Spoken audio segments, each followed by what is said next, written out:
करायचं स्मरण. जय जय रघुवीर समर्थ.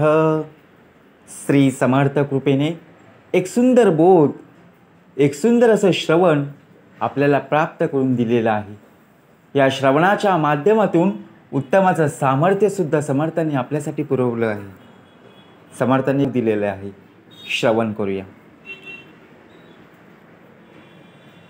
समर्थांनी आपल्याला पंचमहाभूत पृथ्वी, आप, तेज, वायू आणि आकाश म्हणजे काय? आकाशातम पतितम तोय यथा गच्छति सागरम सर्वदेव नमस्कारम केशव प्रति गच्छति. सर्व निसर्गाची किमया आहे, सर्व निसर्गाची देणगी आहे. समर्थ म्हणाले निसर्गाच्या पुढे कोणीही जाऊ शकत नाही. समुद्र आटवण्याचा आपण प्रयत्न करत राहतोय. समुद्रामधलं पाणी आणि पाण्याची चव बघा. पाण्याची चव खारट आहे. किती साखर होता, पाण्याची चव बदलणार आहे का? किती समुद्र आटवण्याचा प्रयत्न करा, समर्थ म्हणाले आटेल का? विषय वासना कशामध्ये आड येते? लोभ. सर्व काही मीच करणार आहे. पूल बांधलाय, माझं नाव द्या. घराचं काम केलंय, घरावर नाव माझं. समर्थ म्हणाले मरावे परी कीर्ती रूपे उरावे. आपण प्रत्यक्षपणे जर पाहायला गेलो, आशीर्वाद कोणाचे? देणाऱ्याचे हात हजर आहेत. ज्याने संपूर्णपणे कष्ट केलेले आहेत त्या आई वडिलांचं नाव, बरोबर की नाही? ज्याने संपूर्णपणे मार्गदर्शन केले त्या देवाचं नाव, ते सद्गुरुरायांचं नाव, त्या परमेश्वराचं नाव. परंतु हा देह आपलं नाव कसं वळतील हेच पाहतो आणि शेवटी काय होऊन जातं? अभिमान आपल्या अंगाशी. ज्याप्रमाणे अभिमान आला की समर्थ म्हणाले अभिमान उठे मत्सर, मत्सरी ये तिरस्कार, पुढे क्रोधाचा विकार प्रबळे बळे. म्हणून समर्थांनी सांगितलं मनुष्य देहाला शिकवण प्राप्त करून दिलेली आहे. मनुष्य देहासाठी संपूर्णपणे हे बघा, ज्याप्रमाणे शिकवायला कोणाला लागतं तर फक्त 84 लक्ष योनीमधलं फक्त मनुष्य देहाला एकच फक्त. बाकी सर्वांना कोणालाही शिकवावं लागत नाही. एकच फक्त नरदेह मनुष्य. पशु पक्षी गुणवंत त्यास कृपा करीती समर्थ. कसा भाग दिला बघा चिमणीचा. ज्याप्रमाणे समर्थांनी उत्तमाचा भाग दिला. श्रवण करूया. श्रवणातूनच आपल्याला जेवढं काही सामर्थ्य प्राप्त होईल ना ते नक्कीच. छोटी चिमणी बघा. चिमणी जेव्हा समुद्रकिनारी एका झाडाजवळ घरटे बनवून राहत होती, त्या घरट्यामध्ये चिमणीने 2 अंडे दिले होते. कसा भाग दिला बघा. दररोज सकाळ झाल्याबरोबर ती चिमणी अंड्यांना तिथेच सोडून अन्न आणण्यासाठी बाहेर जात होती. काही दिवसांपर्यंत सगळं नीट चालू होतं. पण एक दिवस चिमणी रोजच्या प्रमाणे अंड्यांना सोडून अन्न आणण्यासाठी बाहेर गेली. संध्याकाळ झाल्यानंतर जेव्हा ती चिमणी तिच्या घरट्याजवळ आली तेव्हा तिला तिथे तिचं घरटंही सापडलं नाही आणि अंडेही सापडले नाहीत.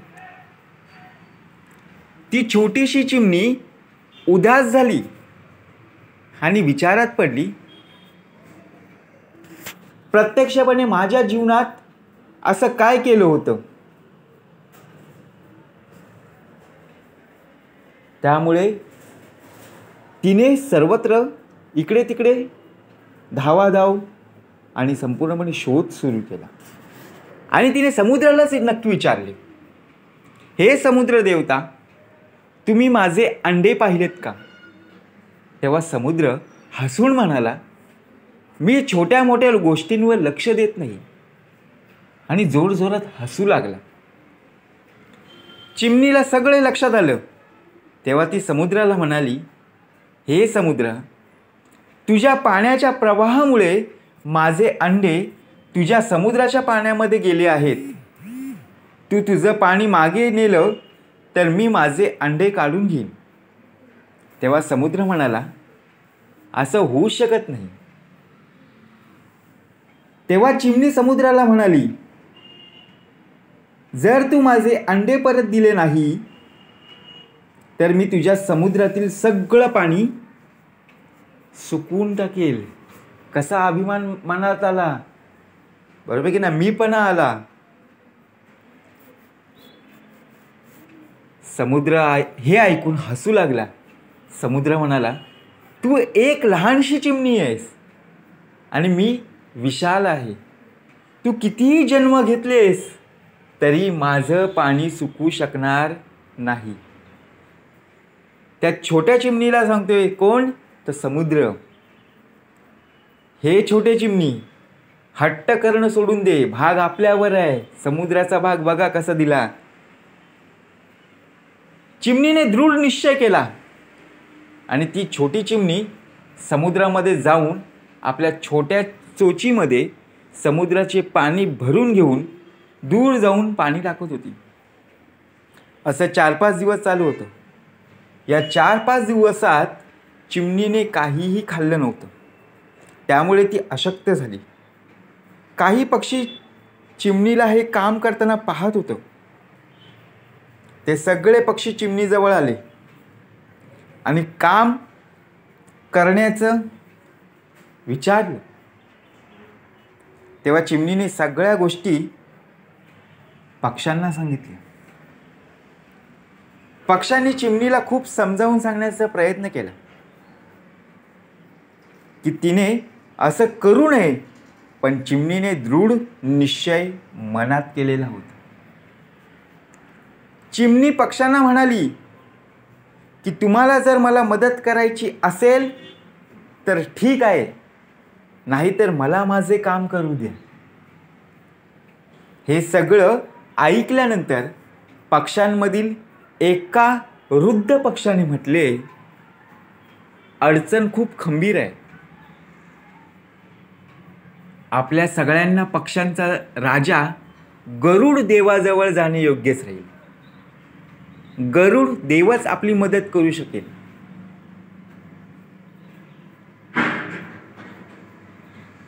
सगळे पक्षी गरुड देवांजवळ पोहोचले. बघा कसा जाण्याचा पर्याय समर्थांनी दाखवला आणि त्यांना सगळं ऐकवलं. गरुड देव म्हणाले, आपल्याला भगवान विष्णूंजवळ जावं लागेल. भगवान विष्णूंच्या आज्ञेला समुद्र नाकारू शकत नाही. गरुड देव भगवान श्रीहरी विष्णूंजवळ गेले आणि देवाला म्हटले, हे श्रीहरी विष्णू, हे भगवान, हे समर्थराया, पृथ्वीवर एक छोटीशी चिमणी आहे. तिचे अंडे समुद्राच्या लाटामुळे समुद्रामध्ये गेलेत. त्या छोट्याशा चिमणीने दृढ निश्चय केला आहे की ती आपल्या अंड्यांना मिळवण्यासाठी समुद्राच्या पाण्याला आटवून टाकेल, जे कधीही शक्य नाही. हे भगवान, हे परमेश्वरा, हे तुम्हाला सुद्धा माहीत आहे की एका आईच्या मनामध्ये तिच्या मुलांविषयी खूप प्रेम आणि आपुलकी असते. हे प्रभू, जर समुद्राने तिचे अंडे परत दिले नाही तर एका आईच्या अंतर्मनाला ठेच पोहोचेल. चिमणी निरपराध आहे. हे परमेश्वरा, हे परमात्मा, तुम्ही तर त्रैलोक्याचे स्वामी आहे. युगानुयुगे एकलाची एक, चालवितो तिन्ही लोक. तुमच्या आज्ञेचं नक्कीच पालन करेल. कोण? तर समुद्र. जेव्हा ही सगळी गोष्ट गरुड देवतांकडून ऐकली तेव्हा चिमणीच्या दृढ निश्चयामुळे चिमणीवर खूप प्रसन्न झाले आणि समुद्राजवळ जाऊन समुद्राला आदेश दिला हे समुद्र, तुझ्या पाण्यामध्ये एका निरपराध चिमणीचे अंडे प्रवाहित होऊन आले आहेत. त्यामुळे एका आईच्या मनाला ठेच पोहोचली आहे. तू तुझे पाणी थोडे मागे ने, त्यामुळे या चिमणीला तिचे अंडे परत मिळतील. समुद्राने भगवान विष्णूंना नमस्कार केला.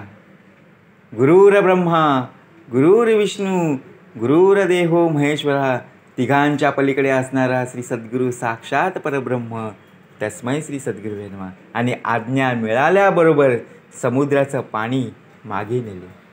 त्यामुळे चिमणीचे अंडे तिला परत मिळाले आणि एका आईचं प्रेम तिच्या दृढ निश्चयाचा विजय झाला. म्हणून समर्थ म्हणाले, कोणतेही काम छोटं असो किंवा मोठं असो, जर दृढ निश्चय नक्की मनामध्ये जर केला ना, तर कोणतेही काम ईश्वराच्या मदतीने पूर्णच होते. समर्थ म्हणाले, विश्वास कोणावर असला पाहिजे? विश्वासता निरूपणी मोक्ष लागे त्या क्षणी.